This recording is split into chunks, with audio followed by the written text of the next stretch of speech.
एक शाम प्राची टीवी पर सीरियल देख रही होती है। तभी उसकी सास वहाँ आती है।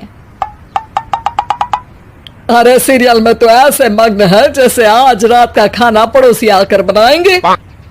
मुझे पता ही नहीं था आपने अपने बेटे की शादी पड़ोस में भी की हुई है। हैं? मतलब?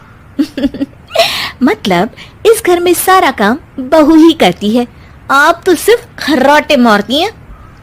अच्छा जी, फिलहाल तो तुम आराम फरमा रही हो, चलो जाओ, ये मेरे टीवी देखने का समय है। आहा, इसीलिए मुझे भगाया जा रहा है। सॉरी, अब तो बिल्कुल नहीं जाऊंगी। प्राची की इस बात पर दोनों सास बहू के बीच टीवी रिमोट के पीछे बच्चों जैसे छीना झपटी शुरू हो जाती है, जिसके बीच श्लोक भी काम से घर वापस आ जाता है। आज मेरी चूहे बिल्ली की जोड़ी किस बात पर झगड़ रही है? अरे तेरे बीवी मुझे टीवी ही नहीं देखने दे रही। अरे तुम्हारी मम्मी मुझे खाना बनाने के लिए फोर्स कर रही है। अरे वाह, ऐसे बेतुके रीजन पर तो बच्चे भी झगड़ा नहीं करते। अरे मुझे कुछ मत बोल, सब इसने ही शुरू किया है। हाँ हाँ, जैसे आप तो बहुत दूध की धूली है ना। अरे बस दोनों चुप। प्राची जाओ, खाने की तैयारी करो। और माँ तुम छोड़ो, तुम्हें क्या बोलूं, शांति से अपना सीरियल देखो, मुझे दोबारा लड़ने की आवाज सुनाई नहीं देनी चाहिए। ऐसा बोलकर श्लोक वहां से चला जाता है, जिसके पीछे पीछे प्राची भी कुछ न कुछ बड़बड़ाते हुए रसोई में चली जाती है। हाँ हाँ, सासू जी को तो कुछ बोलेंगे ही नहीं, बस मुझ पर ही हुक्म चलता है, खाना बनाओ, जैसे मैं इनके घर में खाना बनाने के लिए आई हूँ। इसी तरह शाम बीतती है और रात को श्लोक और प्राची की सास खाना खाकर सोने चले जाते हैं, लेकिन प्राची गुस्से में कुछ खाए बिना काम में ही लगी रहती है। इस घर में किसी को घंटा फिक्र नहीं पड़ता, मैं खाऊं या भूखी रहूं।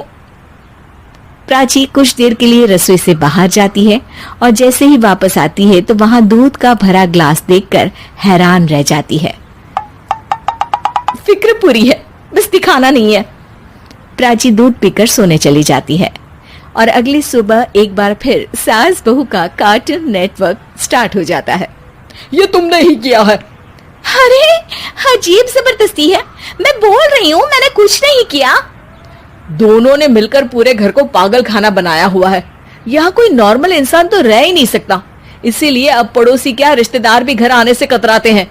और सुन बेटे, तू भी चंगा, तेरी माँ भी चंगी, तेरी बीवी भी चंगी, रिश्तेदार। हाँ जी, आपको नहीं पता क्या, गंगाधर ही शक्तिमान है, रिश्तेदार ही। हाँ हाँ, बस समझ गया।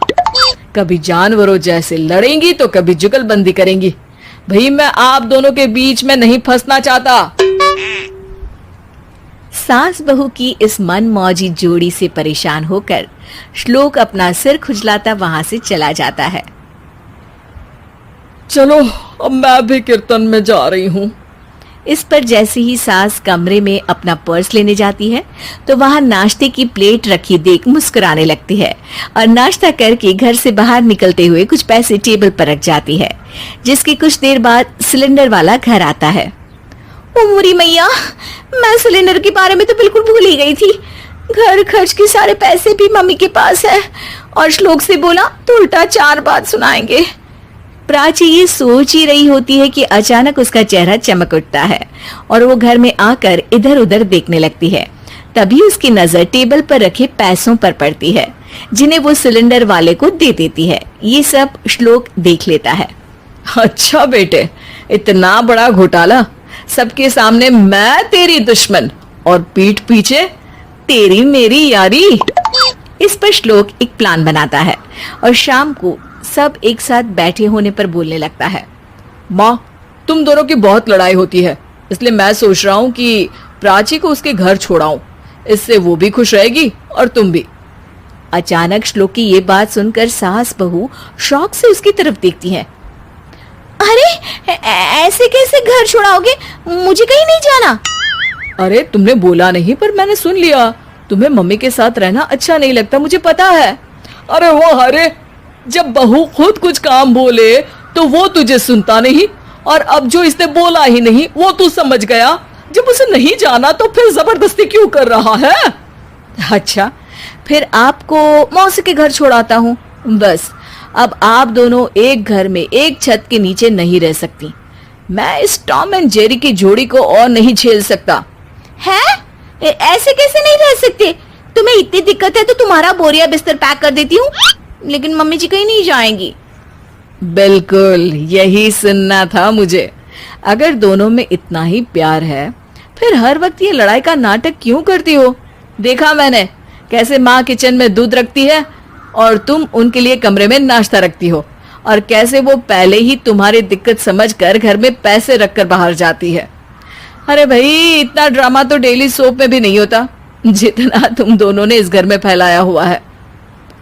तू हमें टॉम एंड जेरी बोलता है ना, तो याद कर वो दोनों भी एक दूसरे को बाहर वालों की बुरी नजर से बचाने के लिए हमेशा सबके सामने लड़ते थे, लेकिन अकेले में दिक्कत के समय मदद भी तो करते थे।